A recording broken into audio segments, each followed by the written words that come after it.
Soon after Eileen was incarcerated, Island Health advised us that we needed a lawyer. I remember saying, "Why do we need a lawyer?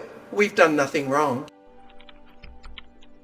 We didn't actually need a lawyer. We did need someone who had respect and compassion to help us plan for the future. What we didn't know at the time was that we were already caught in a trap. And the trap needs unsuspecting victims. This is when Island Health lawyers and hired legal teams step into the picture. In order for lawyers to make big money, they need vulnerable victims and a client or employer with an unlimited budget. The process from then on is a form of extortion, or paying a ransom to have a loved one released from the health authority custody. An international law firm has an annual budget with Island Health of $12.8 million of taxpayers' money, with fees up to $500 per hour. And in 2025, 3 years later, we're still being advised to hire a lawyer. However, with our savings down the drain and having contacted about 50 lawyers, it's very obvious that most lawyers will not take on a government authority that makes the rules and then doesn't play by those rules. When I was young in England, this type of steam-powered roller was a common sight on our roads. If you get caught in the BC legal system, you don't stand much of a chance in their game. And the games they play. One of the favorites is bury the victim with paper and emails. Who's playing God today? Last-minute pressure tactics, especially to coerce a person to sign a document, surrounding empowering the victims with dozens of colleagues and associates, moving the goalposts. In our case, we have been in the provincial court, Supreme Court, connected with the criminal court and family courts, which have all been brought into the picture. Our background story. Trevor and I became a couple in June in 1962 in a small village in England. We both started full-time work as 15 years old. We married in 1967 and emigrated to Canada in 1968. We raised 4 children, 1 natural, 1 adopted, 2 term distressed foster children. Also, we cared for 15. There are many victims affected by this current system.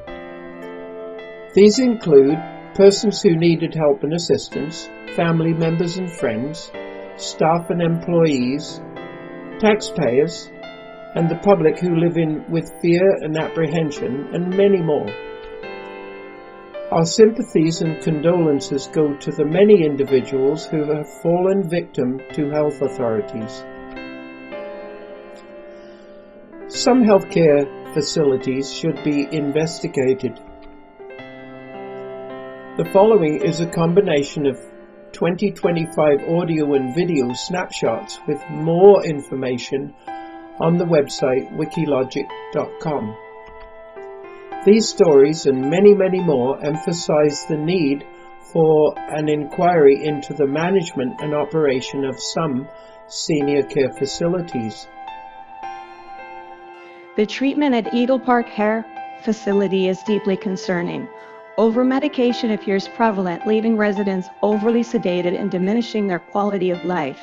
Family members are reportedly discouraged from meaningful visits, turning opportunities for joy into strained interactions.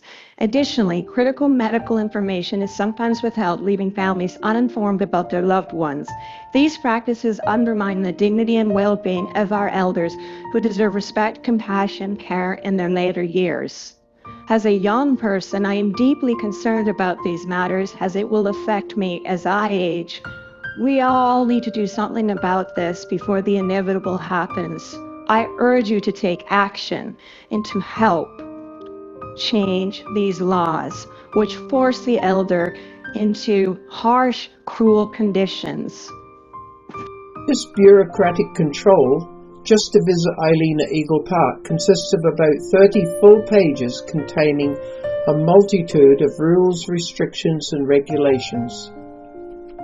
My name is Debbie. I first met my husband Vern in 2009, and we dated and shared our interests until we married in 2012. In January of 2023, Vern had health issues and was hospitalized at Nanaimo Regional General Hospital. I visited him often in that hospital until he was suddenly moved in May of 2023. Island Health refused to tell me where he was taken. It took me 3 months of phone calls and driving around to find him. He had been moved to Eagle Park facility in Qualicum Beach, a 3/4-hour drive from Nanaimo. As soon as Vern was moved to Eagle Park, he was restrained in a wheelchair. His health deteriorated rapidly. I had only been allowed very limited visits with Vern.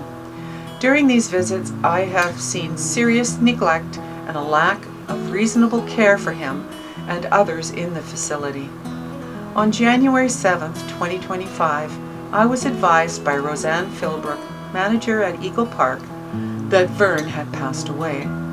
When I asked where he was moved to so I could have a final visit with my husband, the manager refused to tell me where his body had been taken. I had to phone around again, looking for my husband's body. To Eileen on September the 30th, 2024. Truth and Reconciliation Day. My darling Eileen, I'm so sorry that you were locked in that place when we should have been together, free and happy, enjoying our retirement. I'm very proud of you for being so strong and courageous after all you've been through. Often they will not let me visit or even phone you. We usually exercise, walk, talk and sing and laugh together. But we've had 3 years of immense stress, sleepless nights and constantly missing you. And it's taking a toll on my health.